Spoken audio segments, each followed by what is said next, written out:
बिस्मिल्लाहिर्रहमानिर्रहीम। सलावत यानी दुरूद शरीफ पढ़ लें।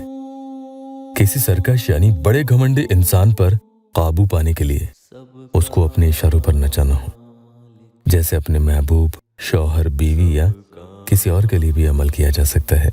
बस आपका मकसद जायज़ होना चाहिए। ज़िद्दी बेलगाम घोड़े की तरह अगर किसी शख्स का रवैया आपके लिए हो जाए तो उसे सही राह पर यानी अपने कंट्रोल में लेने के लिए बड़ा ही मुजर्रब अमल बता रहे हैं। अस्सलामु अलैकुम वरहमतुल्लाहि वबरकातुहू। दुआ करता हूँ कि अल्लाह आपकी आंखों में कभी गम के आंसू न दे और आप हमेशा खुश और खुर्म रहें। या अल्लाह वेबसाइट ऑफिशियल यूट्यूब चैनल पर ये अमल आपको 3 दिन रोज़ाना बिला नागा यानी एक दिन भी नहीं छोड़ना है। इसी नीयत से करना है कि वो शख्स आपसे मोहब्बत करे और गलत रास्ते पर है तो सुधर जाए। अगर शौहर, महबूब या बीवी के अलावा किसी और के लिए कर रहे हैं तो मोहब्बत की नीयत नहीं करेंगे, बल्कि यही नीयत करें कि वो आपके सामने सीधा हो जाए, सुधर जाए और आपकी बात माने। अगर शौहर, महबूब या बीवी दूर जा रहे हैं तो वापस लौट आए और हर सूरत हाल में आपके काबू में आ जाए। काबू में करने का मतलब यहाँ पर शरई तौर पर नाजायज़ नहीं होना चाहिए। सबसे अच्छा होगा कि ये अमल एक ही वक्त पर किया जाए। 2-5 मिनट आगे पीछे हो जाने में कोई मसला नहीं है।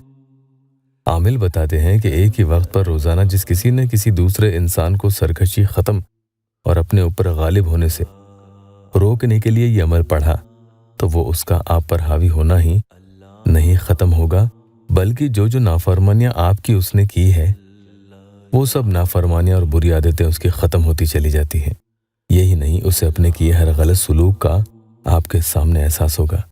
हालांकि आपका मुहिम उससे अपने सामने माफ़ी मंगवाना नहीं होना चाहिए, फिर भी वो खुद को आपके सामने माफ़ी मांगने से रोक भी नहीं पाएगा। इस तरह से गलबे की कैफियत उस पर बढ़ती चली जाती है कि खुद ही अपने आप को वो आपके सामने सरेंडर कर दे। एक प्यारी बहन है, अल्लाह पाक के करम से उन्हें फ़ायदा हुआ। व्हाट्सएप पे उन्होंने मैसेज किया था, पढ़िए वो क्या लिखती हैं। हेलो, आपका नक्श काम किया है, जबकि मैंने सिर्फ 7 डेज़ ही किया था। अभी करती भी नहीं हूँ, फिर भी वर्क किया है। शुक्रिया आपका, अल्लाह खुश और सलामत रखे आपको। कब का हो गया था, मैं आपको बताना भूल गई थी, सॉरी। जी आपका बहुत बहुत शुक्रिया अप्पी। तो ये अमल आपको पढ़ना है।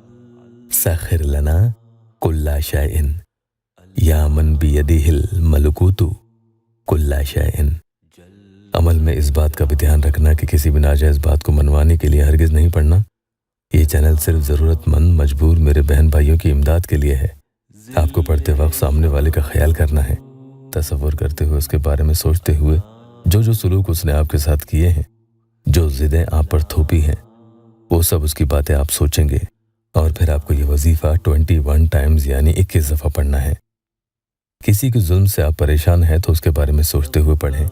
दफ्तर में कोई आप पर नाजायज़ हुक्म चलाता है, आपको दबाता है, सरेआम जलील करता है, आप चाहते हैं कि आपका गलबा उस पर हो जाए, तो उसे अपने कंट्रोल में करना चाहते हैं तो उसके लिए ये पढ़कर उसकी तस्वीर पर एक फूंक लगा दे। महबूब या शौहर की तस्वीर पर फूंक लगा दे।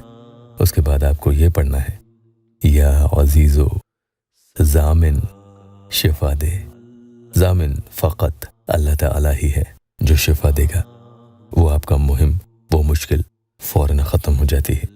एक इंसान के आप पूरे हुजूम के लिए भी पढ़ते हैं तो एक एक बच्चा आपकी बात मानेगा, आपके हुक्म का ग़ुलाम हो जाता है। या अजीज़ो ज़ामिन शिफा दे, ये आपको 70 टाइम्स यानी 70 दफ़ा पढ़ना होगा, नापाकी में नहीं करना। अल्लाह पाक या मेरे परेशान हाल बहन भाइयों की दुखी दिल की हर जायज़ मुराद पूरी कर दे। कमेंट में आमीन ज़रूर लिखना।